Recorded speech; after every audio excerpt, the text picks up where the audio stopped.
Along the banks of the Mississippi River, 2.5 miles east of Elk River, stands the home and farm of Oliver Hudson Kelly. What makes this farm unique from the thousands of others throughout this state is that this particular farm is a tribute to the hard labors and pioneering spirit of the 19th century farmer. The work is done with people power instead of electric or diesel power, oxen instead of tractors. The Kelly farm has been restored to its 1876 appearance to afford the people of this state a glimpse into their past, to allow them to see just what stuff their ancestors were made of, to better understand the pioneering farming spirit that helps shape this state and nation. In 1849, the year that Minnesota Territory was organized with a population of fewer than 6,000 settlers, the 23-year-old son of a Boston tailor arrived in St. Paul. The following year, young Oliver Hudson Kelly staked a claim at the new town site of Itasca on the Mississippi River near present-day Elk River and began teaching himself how to farm. Since his urban background had not prepared him for life on the frontier, Kelly became an avid book farmer, reading about and trying out new methods, new implements, and new varieties of crops.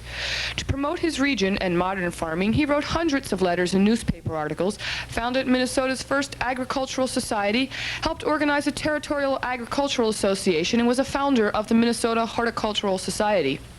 Kelly's organizational and promotional talents earned him an appointment from the new United States Department of Agriculture to tour the post-Civil War South and report on agricultural conditions there. As he traveled, he saw the need for a national organization uniting farmers from all regions to work for their common good. In late 1867, Kelly and several associates meeting in Washington, D.C., framed and adopted a constitution establishing the Order of Patrons of Husbandry, whose branches were to be known as Granges. The purpose of the order, as Kelly expressed it, was to bring in the whole farming community, to get the brains inside the vineyard, then let them feel that they are human beings and the strength of the nation, their labor honorable and farming the highest calling on earth. Granges sprung up all around the nation. By the early 1870s, there were thousands of grangers. Kelly was adamant about keeping the grange out of the political arena, though. As time went along, grangers found it more and more difficult to rely on just the social aspects of the grange. What farmers needed was political organization to have any effect on legislation dealing with agriculture. After a few short years of success, the Grange suddenly failed to keep its members. Many Grangers became involved in the populist party politics that lobbied successfully for better agricultural policies. Today, we will be taking a closer look at the day-to-day activities of an 1870s farmer. We're looking at a map of the Oliver Kelly farm, and it shows the garden as being a rather small segment. As we get to the garden where Mabel Douglas is toiling in the hot July sun, we'll see just how small this garden isn't.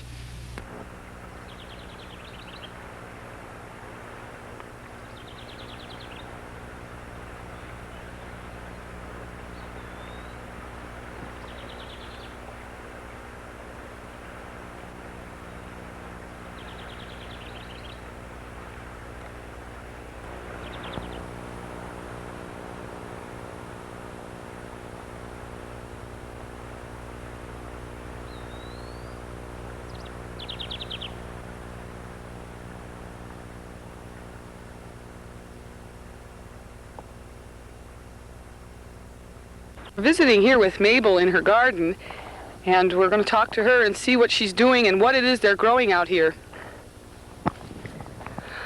Hello there.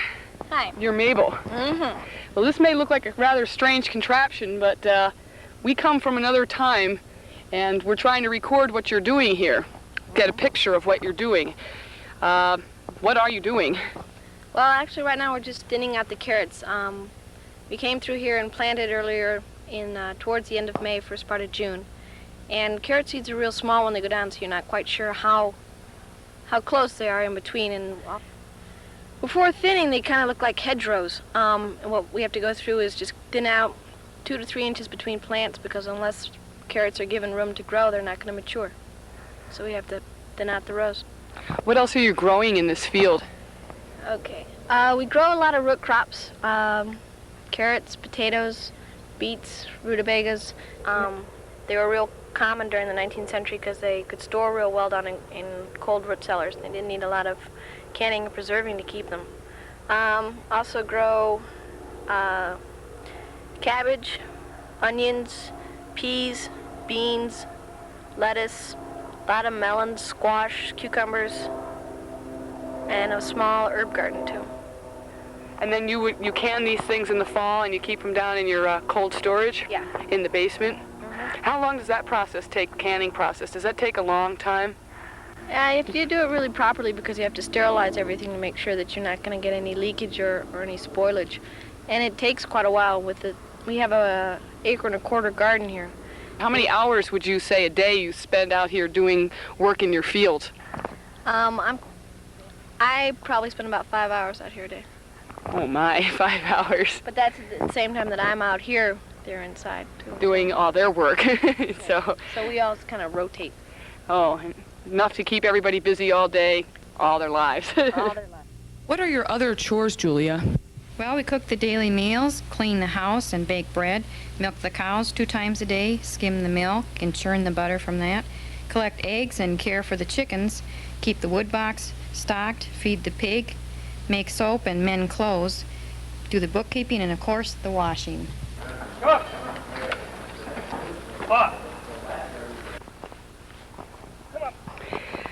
This is a modern labor-saving device. They're loading the sheep up onto the treadmill here so he can walk on the treadmill, and makes this arm here go back and forth, which makes the agitator inside the washing machine go around so you can wash your clothes. And I guess, do you scrape this soap here on this? Yeah, just scrape it out of make the homemade soap here out of animal fat and wood ash lye, and then you just have to scrape it up so that it's in small enough pieces so it will dissolve in the water, and then this way we can do our laundry. There you go. Good. Well, it's just that easy. Douglas Phillips, and he's one of the farm hands here on Kelly's farm. He knows a lot more about these things than I do because, of course, I'm a modern person and I don't understand agriculture in the 19th century at all. So he's going to tell us a little bit about the modern changes that are taking place for him. Well, you see, it was a couple years ago in 1876 that Oliver started building this house, and he went down to Florida to get in on some land deals down there. His daughters moved into this house, and they were looking for some help, and so Mabel and I happened by, and they asked if we would help them. They've got about 40 acres here that they're trying to farm, and they just can't farm it all by themselves. And since we're saving money to buy our own farm, we decided we would help them at least for this year, save some money. But I'll tell you, it's a lot easier farming now than when Oliver first came out here in the 1850s. When he came here, this was all prairie, nothing but prairie here, a little bit of oak woods over that way, and he had to break the prairie with his oxen, and he had to borrow another team from the neighbors also. And that prairie sod was really tough, but when he finally got it broken, he was able to put in a crop, and he put in a crop of corn and potatoes the first year. And that first year, the crops were pretty good because the soil was so good. But I'll tell you, it's hard work. About all we had to work with back in the 50s, Oliver tells me, were things like just the plow and the spade and hand tools like that.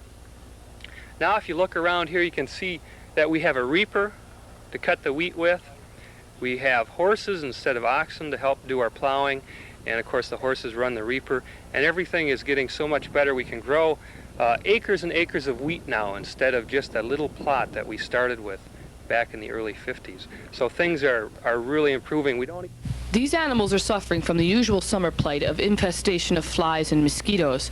But from 1873 to 1877, flies and mosquitoes weren't the only bothersome insects around. Rocky Mountain locusts invaded the state for 5 long years, devastating crops and making it nearly impossible for farmers to eke out a living. Many times they did not stop at just eating crops. There were reports of locusts devastating curtains and cotton materials, and there was no way to rid the state of the locust plague. One citizen of Hutchinson wrote to Governor Pillsbury about a family living nearby. A family named Stone, living 9 miles north of this place, consisting of 5 children, the oldest of which is only 10. The children are barefoot and hardly have any clothing to cover their poor nakedness. There are but 2 blankets in the house, and they have a babe a few days old. They have no flour, no provisions, except potatoes, and they are almost gone. They have kept from starving by eating a few fish the children catch by standing on the ice barefooted. Suddenly, one day in August in 1877, a chilling north wind drove the locusts out of the state. Some maintain it was the northwesterly. Others believed it was the power of prayer. Perhaps it was both. Unfortunately, though, the flies and the mosquitoes are still impervious to both of those. I believe what we're witnessing here is an honest-to-goodness catnap.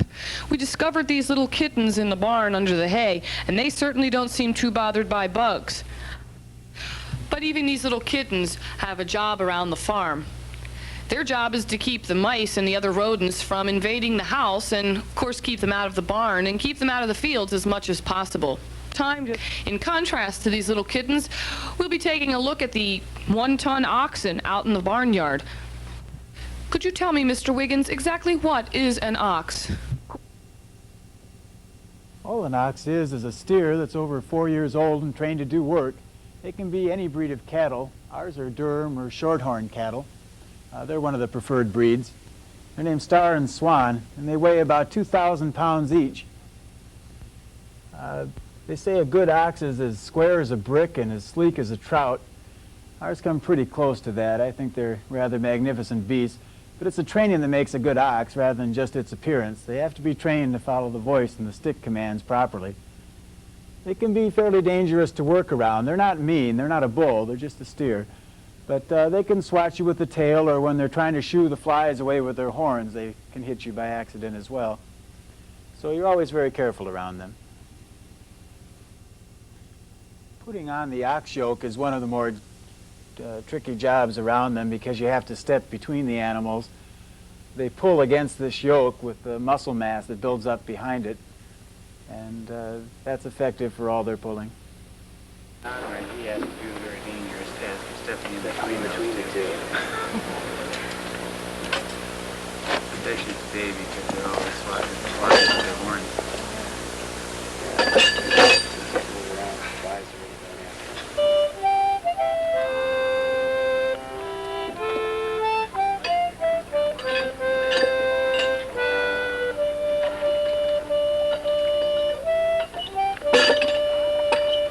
Put out! Put out!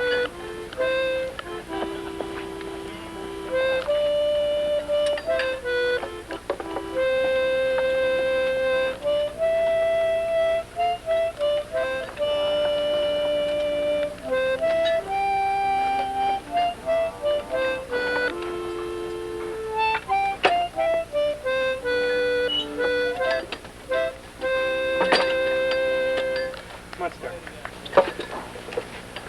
On.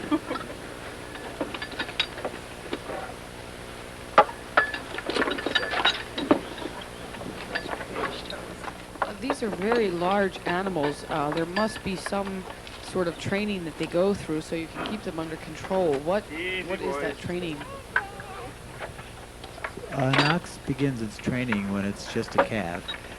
What a farmer would usually do is pick out a couple of clever calves and give them to his oldest boy to train when he was just a young man. And the boy would train them around the farm, making them pull small loads and do other light work around the farm. And in this way teach them all the proper commands. There are several different systems of command. Most people control them with the movements of a stick in front of them and with voice commands.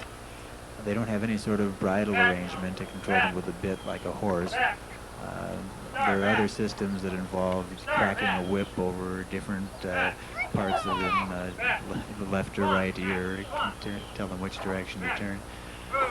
But most people use our system of voice commands on the stick.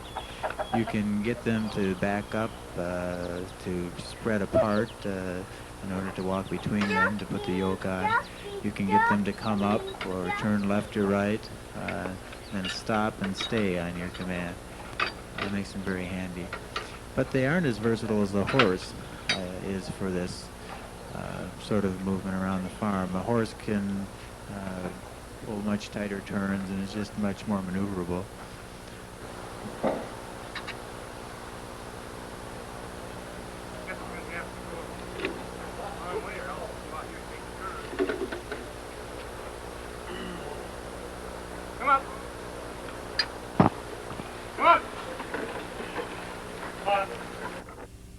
Now we'll be taking a ride on the hay wagon out this road to the meadow to witness the last haying of the season.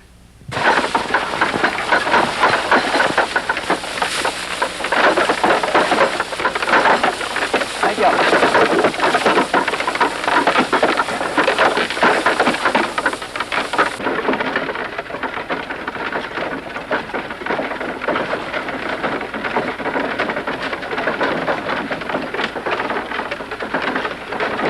At this speeding 2 miles an hour. Well, the direction they're pointed out to those haycocks out there. What are you going to do with them? We're going to take those and put them in here where we're sitting now. And then you're going to make those big haystacks out of them? That's right. How much does one of those haystacks weigh? Well, it takes about 4 loads out of the wagon here, and it's about 2 to 3 tons per wagon load, depending on how tightly it's packed. Oh. So it's, yeah, you figure it out from there. What are you going to do with this hay? Well, I'm not going to do much with it after it's put up in the haystack, other than take it down again and give it to these boys and their other animals to eat. Looks like you're really making them work for a living, huh? Well, they don't like this hot weather. They can get kind of unruly in this weather. What do they do when they get unruly? Well, the flies bother them, and they're just hard to control. They'll step over the stick. They won't slow down or as fast as you tell them to go. Whoa. And we're just about to stop now. We'll be putting this stuff up. All right, thank you. Try to get them to turn left and haw. Oh, I see. Okay. I better get out of the way. I don't want to get buried.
have the We're honor on of the half last a pile. This is the last fork. This is the last fork full of hay for this year. Historic occasion.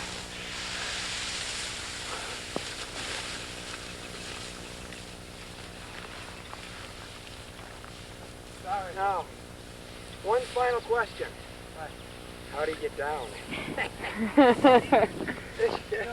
You'll unload the hay from there. Oh, all right. They didn't tell you that part about the Jeff. Yeah.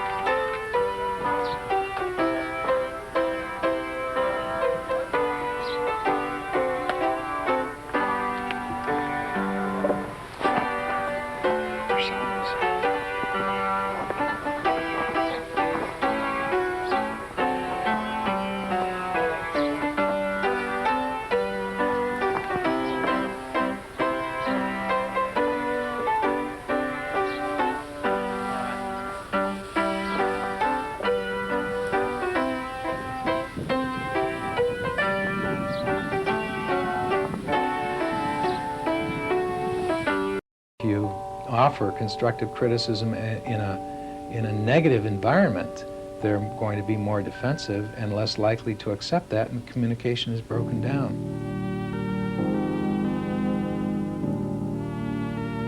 When I was a very young boy, there was a popular song recorded by Nat King Cole, and let's see if I can give you the whole song, I think. But the line that really hit me was, "The greatest thing you'll ever learn is just to love and be loved in return."